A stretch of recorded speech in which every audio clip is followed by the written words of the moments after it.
நமஸ்காரம். உங்கள் அன்பிற்கும் அபிமானத்துக்கும் வித்யாபுத்திர விஆர் ராஜா குளத்துலேருந்து பேசுகிறேன். இது என்னுடைய 505வது வீடியோ. ஸ்ரீமாத்திரை நமக. இன்றைக்கி காலையில் அரியத்துறை போயிருந்தேன் நான். ஸோ அதனால் குழந்தைகள்லாம் வந்து பார்க்கவே இல்லை. அந்த சிவராத்திரின் போது ஒரு மாப்பிள்ளை தான் வந்தார். குழந்தைகள்லாம் எக்ஸாமு டியூஷன்ஸ் எல்லாம் அதனால் வர முடியலன்ட்டார். ஸோ இன்றைக்கி it took everybody. So all the people vent. அந்த வீடை பார்த்து கோவிலெலாம் பார்த்துட்டு வந்தாவ. ஸோ அது மாதிரி என் வீடு எந்த அளவில் இருக்குதுன்னு பார்த்துட்டு so morning I could not do any videos. So evening rest எடுத்துட்டு சாயங்காலம் தான் உட்காந்து பண்ணலான்னு பண்ணுறேன். இன்றைக்கி காளியை பற்றி பேசுகிறதுனால எனக்கு வந்து பத்ரகாளி என்ற பள்ளியரக்காவு பகவதி என்ற காளி பத்ரகாளி. பத்ரகாளிலாம் பயங்கரமாக இருக்க மாட்டா, சௌமியமாக இருப்போம். 8 கரங்களோடு உட்காந்துட்டுருக்கா. இங்கே பள்ளியரக்காவு வடக்கஞ்சேரி பாலக்காடு பக்கத்தில் ஒரு 30 கிலோமீட்டர்ஸில் பிளேஸ்டு. அந்த பள்ளியரக்காவு பகவதி வந்து தாவூரில் பண்ண விக்கிரகம் 8 கரத்தோடு இருக்கா. நார்மலாக காளிகளோட கரங்களே வந்து 8 கரத்தோடு இருக்கும். அது பார்க்கணும் நம்ம. இப்போ இந்த அம்பாளை வந்து இப்போ பின்னாடி நான் படம் போட்டிருக்கேன். இது வந்து நிசும்ப சோதினின்னு பேர். இப்போ வந்து பார்க்க போகிறோம் காளியினுடைய வகைகளை. நான் வந்து ஜஸ்ட் போயிட்டு நிறைவேற்றிட்டேன். சிவன் கோவிலில் எப்படி இருப்பா காளி. இது வந்து சிவமஞ்சரின்னு ஒரு நூல். அந்த காலத்தில் ஒரு 20 வருஷத்துக்கு முன்னாடி வாங்கியிருந்து. இதுதான் பெரிய ஆராய்ச்சி. சிவன் கோவிலை பற்றியெல்லாம் ஆராய்ச்சி இருக்கும். இதில் ஒரு 5-6 புக்கு அந்த காலத்தில் வந்தது. அதை அப்படியே பயன் பண்ணி வச்சுட்டேன் நான். அதுக்கப்புறம் வர நின்று போயிடுத்தது. நான் ஒரு 10 புக்காக வந்திருக்கோம் நினைக்கிறேன். சிவாலயங்களில் 5 வடிவங்களில் காளி தேவி விளங்குகிறாள். இவை நின்ற நிலையினான பரதான வடிவம். 2வது சும்ப நிசும்பர்களை அழித்த கோலமாக நிசும்ப மர்தனி கோலம். 3 அமர்ந்த கோலத்தில் அல்பாலிக்கும் சுகாசன காளி கோலம். அடுத்தது 4வது யோக நடிகையில் வீட்டிருக்கும் தவக்கோலம். அடுத்து வந்து 5வது ஆடி மகிழும் நடனக்கோலம். திருவாலங்காட்டிலலாம் வந்து பார்த்தா ஆடி மகிழ நடனக்கோலம் தான் இருக்குது. சோழ மண்டலத்தில் சோழர் காலத்தில் அமைக்கப்பட்ட பெரும்பாலான பிடாரி, இந்த பீடஹாரின்னு பேர். பீடைகள் தொலையும் காளியை வழிபட்ட அதான் பிடாரி கிராம தேவதை. உலா திருமேனிகள் நின்றவாறு அல்பாலிப்பதை காண்கிறோம். சோழர்கள் காலத்தில் அதான் பத்ரகாளி நமகவும் பைரவாய் நம்ம சொல்லும்போது ஸ்ரீவித்யா பூஜையில் அது நின்ற நிலையில் இருக்கும். 4 திருக்கரங்கள், ஒரு கையில் டமருகம், ஒரு கையில் பாசம், முன்பக்கம் சூலம் வச்சுருப்போம், இந்த கையில் கபாலம் வச்சு நின்றா மாதிரியே இருக்கும். பைரவர் நிற்பார் 2 சைடில், அது நிற்கிற மாதிரியே இருக்கும். இப்போ பைரவ பத்தினியாக வந்துடுறாங்க. ஸோ அந்த மாதிரி நின்ற நிலையில் இருக்கிற காளியில் பரதான வடிவம் பெறுது. இந்த திருமேனி காளி தேவியின் வரதான கோலமாகும். இவற்றுள் சில அமர்ந்தவாறும் இருக்கின்றன.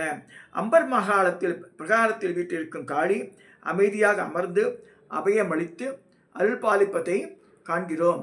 இது போன்றே திருவொற்றியூரின் அவதேயமான ஒற்றியூராள் அப்படின்னு ஒரு அம்பாள் இருக்கா திருவொற்றியூரில். அவ்வளோ அமர்ந்த நிலையில் தான் இருக்கா. 2வது வகையான காளி தெய்வம் அவருடைய வீராசமன வடிவாகும். இது நிசும்ப சோதனை. இங்கே போட்டுக்க பாருங்க, நிசும்ப சோதனை. இது வந்து ஒரு கையில் ஒரு காலை வந்து குத்துக்கால் வச்சுட்டு காலை தொங்க விட்டுட்டு 8 கரத்தோட ஒரு கையில் சூழலாம், ஒரு இதில் வந்து வளைய மாட்டம் வச்சுட்ருப்போம். அந்த மாதிரி சக்கரை மாட்டம் குருவாள் வச்சுட்ருப்போம். அப்புறம் வந்து அசுரனோட தலையை கையில் பிடிச்சிட்ருப்போம். பாம்பு வச்சுருப்போம். முஷ்டின்னு ஒரு ஆயுதம் வச்சுட்ருப்போம். அந்த மாதிரி இருக்குது நிசும்ப சோதனை. ஸோ ஜுவாலாமுடி விளங்குகிறது அவர் தலையில். காதில்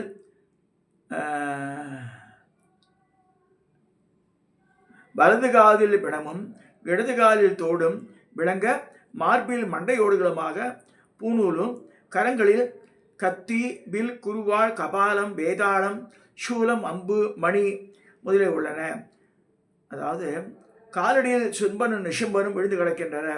அந்த மாதிரி ரூபம் ஒன்று இருக்குது நிசும்ப சோதனை. இடது காலை தொங்க விட்டு கொண்டு வலது காலை பீடத்தில் குத்திட்டு ஊன்றி உட்கார்ந்துருக்க மாதிரி இருக்குது நிசும்ப சோதனை. திருவண்ணாமலை அருணை நாயகி காஞ்சிபுரம் மாவட்டம் பெரும்பேர் கண்டிகை தான்றோட்டு ஈஸ்வரர் கோவில் வீரமாகாளி, திருவக்கரை சந்திரமௌலீஸ்வரர் கோவில் வக்கரகாளி முதலிய நூற்றுக்கணக்கான சிவன் கோவில் அருகே வீராவசமான காளிகை காமலாம். இந்த போட்டோதெல்லாம் பார்க்க போகிறோம். அப்போ இவளை நிஷும்ப மர்தினி என்றும் நிஷும்ப மர்தினி என்றும் நிஷும்ப சூதினை சொல்லுவார்கள். ராஜராஜ சோழன் காலத்தில் அவன் பேரனான வீரராஜேந்திர சோழன் என்பவளும் இவளுக்கு பல புதிய கோவில்கள் கட்டப்பட்டன. அப்புறம் போருக்கு உண்டான தேவதையாக சொல்லிருக்காங்க. கொற்றவையும் சொல்கிறது துர்காவி தேவி சொன்னாலும் இவளையும் குறிக்கிறது. மூன்றாவது அமைந்தவை அமர்ந்த கோலத்திலுள்ள சுகாசன காளி ஆகும். இந்த நிலையில் காளிதேவி 4 தரகரங்களோடு அமர்ந்த எல்லையற்ற சுகத்தில் வீற்றிருப்பதாக விளங்குகிறாள். சுகாசனால அந்த இது சாந்தம் வந்துடும் மூஞ்சியில். கடுங்கோப பள்ளிரக்காவதான சுகாசனம் மூர்த்தி தான். கடுங்கோபத்தை விளக்கும் இவள் ஜுவாலாமுடி கோரைப்பற்கள் முதலிய வடித்தில் இல்லை கிரீடாந்தாட்சி இருப்பாங்க. மேற்கரங்களில் சூலம், பாசம், கபாலம், முன்கையில் உள்ள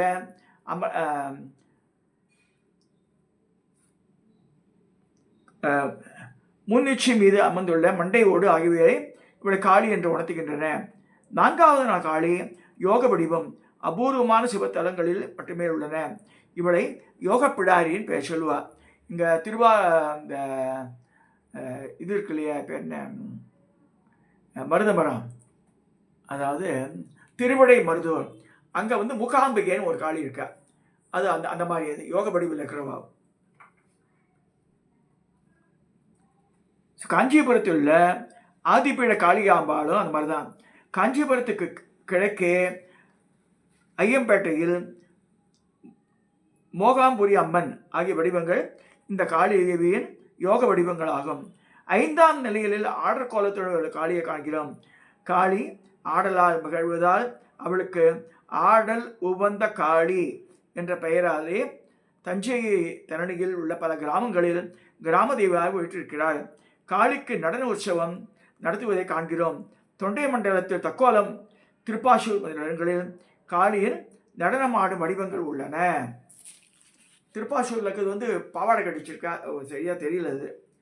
இது பாருங்க, இது திருவக்கரை காளி, வக்கரகாளி அம்மன் கோவிலில் இருக்கிற திருவக்கரை சந்திரமௌலீஸ்வரர் கோவிலில் இருக்கிற முன்னாடியே வந்துடும், உள்ள நுழைஞ்சோடனே தான் இது வக்கரகாளி அம்மன்.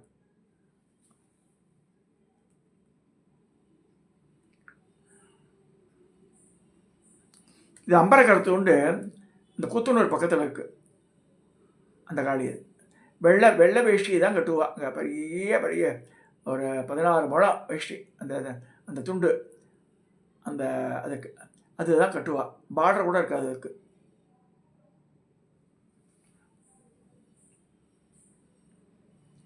இது திருவாலங்காட்டில் நடன காளி. இதே மாதிரி தான் அந்த மூலம் மொத்தம் அப்படி தான் இருக்கும். அது புடவையெல்லாம் கட்டி தான் தெரியாது. சரி, இது ட்ரெஸ் இல்லாமல் இருக்குது, அதனால் இது காமிக்கிறேன். 8 கை உள்ள காளி நடராஜருக்கு ஏற்ற உருத்துவ தாண்டமூர்த்திக்கு முன்னாடி இருக்கும். அது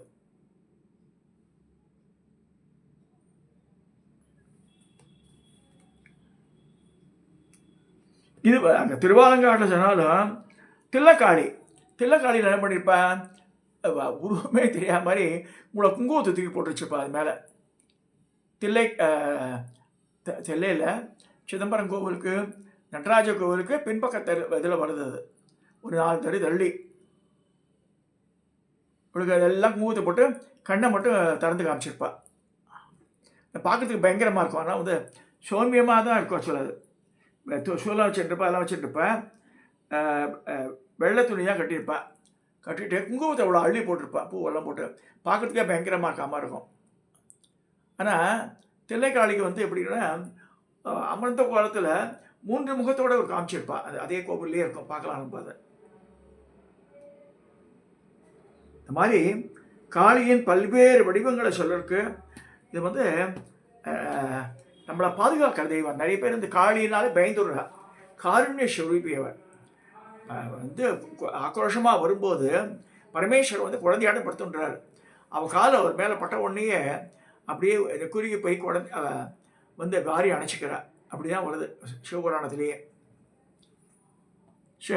இது தவிர காளி ஆடிய மரக்கால் நடனம், காளி தேவி ஆடிய நடனங்கள் ஒன்று மரக்கால் நடனமாகும். இது உறுதியான மரத்தால் கட்டப்பட்ட கட்டைகளை காலில் கட்டிக்கொண்டு அதன் மீது ஊன்றி ஆடுவதாகும். இந்த கிராமத்துலலாம் பார்க்கலாம் அதை. ஒரு சமயம் தாருகாவனத்து முனிவர்கள் சிவபெருமானை அழிக்க ஒரு பெரிய யாகம் பண்ணுறார். நான் ஆல்ரெடி பேசியிருக்கேன். தாருகாவனத்தில் ஈஸ்வரன் வந்து அம்மனமாக போகிறார். ஏன்னா அவள் வந்து அந்த ரிஷிகள்லாம் நாங்கள் தான் சிவனுக்கு வந்து பவர் தர்ற மாதிரி அவள் நினச்சுட்டா. அவள் யஜ்யம் எல்லாம் பண்ணுறதுனால. அதே மாதிரி அவள் மனைவிமார்கள் ரொம்ப கற்புடைய பெண்கள். அதனால் அவள் பவர் ஜாஸ்தியாக இந்த மாதிரி இருந்தாலும் அந்த ஈஸ்வர ஆஜ்ஞையினால் தான் நடக்கிறதுன்னு மறந்துடுறா அவள். அப்போ வரும்போது அவளுக்கு மட்டம் தட்டுறதுக்கே மாதிரி அவளுக்கு புத்தி செய்யணும்னு சொல்லிட்டு வரார். பரமேஸ்வரன் வரார். எப்படி வரார்? அவ்வளோ அழகான வாலிபனாக வரார். ஆடையின்றி வரார். அவர் மேலே இந்த பாம்புகள்லாம் இது பண்ணிருக்கு. இருக்க பெண்மணிகள்லாம் அக்ரஹாரத்தில் அவள் வேலையை விட்டுட்டு அவர் பின்னாடியே வர ஆரம்பிச்சிட்டா. ஒருத்தர் வந்து தழுவத்துக்கு வரா. அவர் அவாய்ட் பண்ணுறார். இந்த மாதிரி இருக்கும்போது விஷ்ணு என்ன பண்ணுறாரு? அவருக்கு ஹெல்ப் பண்ணுறதுக்கு மோகினி வடிவாக யாகசாலைக்கு போயிடுறாரு. இவன் யாகம் பண்ணுறவாள்லாம் வழியாக விட்டுட்டு அவ பின்னாடி போட ஆரம்பிச்சிட்டான். இங்கே அக்ரஹாரத்தில் பெண்மணிகள் இருக்கிற இடத்துல இவர் பரமேஸ்வரன் வந்துடுறாரு. அங்கே வந்து மோகினி வடிவில் இவர் போகும்போது மாதிரி ஆறுது. அப்போ அவள் வந்து வந்தவா யாருன்னே தெரியல. அது தெரியாமையே வந்து ஒரு யாகம் பண்ணி இவனை அழிக்கணும், இவன் தான் வந்து இதெல்லாம் நம்ம கடி பண்ண வந்திருக்கான் அப்படின்னு சொல்லி பெரிய யாகம் பண்ணுறா. ஸோ அந்த நேரத்தில் என்ன செய்கிறான்னா, அவன் யானை, பூதம், அக்னி, புலி, மான் ஆகியவற்றை மந்திர சிவனை கொன்று வருமாறு அனுப்பினர். சிவபெருமான் யானையை உறுத்தி போர்வையாகவும் புலியை உறுத்தி ஆடையாகவும் அணிந்து கொண்டார். மானையும் அக்னியையும் கரத்தில் ஆயுதமாக ஏந்தினார். பூதங்களை ஏவலாக கொண்டார். அதை கண்டு மலைத்து அவர்கள் மீண்டும் வேள்வி செய்து அத்தீயிலிருந்து நண்டு, தேள், பூரா, நட்டுவாக்களி முதலிய விஷப்பூச்சிகளை படைத்து சிவனை அழித்து வருமாறு அனுப்பினர். அவை சாரை சாரியாக புறப்பட்டு நம்ம இன்ஜெக்ஷன் மாதிரிலாம் காய்ப்பான், அந்த மாதிரி வருது. அவை கையில மேலே அடைந்தன. கொடிய அசுரர்களுக்கு பயப்படாதவர் கூட அவற்றை கண்டு அஞ்சி ஓடி அறிவுறுத்து ஓடினர். அவற்றின் மீது எந்த படைக்கலத்தையும் செலுத்தவும் ஏவவும் முடியாது திகைத்தனர். அதை கண்ட சிவபுரான் காளிதேவியை நோக்கி அவற்றை அழிக்குமாறு ஆணையிட்டார். அவள் மரக்கால்களை அணிந்து கொண்டு அந்த விஷப்பூச்சி கூட்டத்தின் மேல் நடனமாடினார். அவருடைய வேகமாக ஆட்டத்தினால் அவை யாவும் நெசுங்கி மாண்டன. அவற்றின் உடல்கள் கூழ் கூழாகி உருத்தெரியாமல் ஆயின. இதனால் உலக உயிர்கள் பெருத்த மகிழ்ச்சி அடைந்தன. அன்று முதல் காளி ஆடிய மரக்கால் நடனம் அவளுக்கே உரிதாயிற்று. அதனால் காளி கோவிலில் அந்த பிரம்மோற்சவத்தை போதெல்லாம் பண்ணுவாள். ஸோ கொடிய அசுரர்கள் காளிதேவியை போரிட்டு வெல்ல மாட்டாதவர்களாக வஞ்சனையால் எண்ணி அவளை கொல்ல பாம்பு தேடிமுறை அனுப்பினர். அவைகளை நசுக்கி கொல்லுமாறு காளி மரக்கால் தரித்து ஆடினார் என்பது காய்சீன அவுணர் கடுந்தொழில் பொருள் மாயவள் ஆடிய மரக்கால் ஆடலும் என்று குறிக்கப்படுகிறது. ஸோ தினமும் காளிதேவியின் ஆலயத்தில் அவள் பூஜையின் போது சாந்தி கூத்து என்று கூத்தர்களால் ஆடப்பட்டு செய்தியை கூறியிருக்கிறது. ஸோ இந்த திருவாலங்காடில் தான் காளி ஃபேமஸ்ஸு. திருவாலங்காடு அடுத்த பெரிய அதை பற்றி நாள் கணக்கில் பேசலாம். திருவாலங்காட்டில் அங்கே பக்கத்துலேயே ஊர் இருக்குது, பழைய நீலிகதை வந்துடும். திருவாலங்காடில் காளிக்கும் பரமேஸ்வரனுக்கும் நடந்த போட்டி ஞாபகம் வரும். காரைக்கால் மேலே கதை இருக்குது நிறைய. திருவாலங்காடு எடுத்தால் பெரிய இது, அதுவே பெரிய புராணத்தில் கட்டாயம் ஜனங்க தெரிஞ்சுக்க வேண்டியது. நான் கூட அந்த காலத்தில் கல்யாணம் ஆன புதுசில், நான் சொல்கிறது 1970-80 அங்கே போயிருக்கோம். ட்ரெயினில் போய்ட்டோம். தெரியாமல் பெரம்பூர்லேருந்து திருவாலங்காடு ஸ்டேஷன் இருக்க கீழே கோவில் பக்கத்தில் பார்த்தா அங்கே ஆட்டோவும் கிடையாது, பூட்டாவும் கிடையாது. நான் சொல்கிறது 1979 நடந்தது அது. எங்கள் அம்மா வயசானவ எல்லாம் அழைச்சிட்டு பக்கத்தில் போனால் போகிறது ஸ்டேஷன்லேருந்து எவ்வளோ தூரம் நடக்குது, 5 கிலோமீட்டர் நடக்கும்ன்றிருக்கு. எங்கள் அம்மாவுக்கு பயக்கம் வந்துட்டு என்னடா செய்யறதுன்ட்டு. நானும் மத்தியானம் போய் சேர்ந்தோம். கோவிலாக திறந்துருந்தது, நல்ல தரிசனம்லாம் ஆச்சு. வரும்போது அப்புறமா வந்து நல்லபடியாக அங்கேயாவது வண்டி விஷயம் வந்துட்டோம் ஸ்டேஷனுக்கு. எதுக்கு வர்றேன், திருவாலங்காடுக்கு போனாலே ஒரு நாள் ஸ்பெண்ட் பண்ணணும். அப்போ தான் அந்த காளி கோவில், அந்த குளம், அந்த முஞ்சகேச முனிவருடைய இது எல்லாம் பார்க்கலாம் அங்கே. ஸோ திருவாலங்காடு இந்த காளி வரப்பிரசாதி கட்டாயம் பார்த்துட்டு ஒரு நாள். நான் ஒரு தடவை அபிஷேகம் கூட பண்ணியிருக்கேன் அங்கே நான். ஸோ இந்த காளின்னு எடுத்தாலே மனசு பரவச நிலை அடையும். அதனால் இன்றைக்கி திடீர்னு பேச சொன்னான்னு பேசினேன் அதை. தட்சிண காளிய மந்திரம் சொல்லும்போது ஓம் க்ரீம் க்ரீம் க்ரீம் ஓம் கோம் க்ரீம் க்ரீம் தட்சிண காளிக்கே க்ரீம் க்ரீம் க்ரீம் ஓம் கோம் க்ரீம் க்ரீம் ஸ்வாகா. இதுதான் தட்சிண காளிகா மந்திரம். அது சரி, நிறைய காளி தேவி மந்திரங்கள் இருக்குது. இந்த க்ரீம் KREM அவருடைய பிஜாட்சரம். ஸோ இதை சொல்லி இந்த பதிவை நான் நிறைவு செய்கிறேன். தயவுசெய்து சப்ஸ்கிரைப் பண்ணுங்க, ஷேர் பண்ணுங்க, லைக் பண்ணுங்க.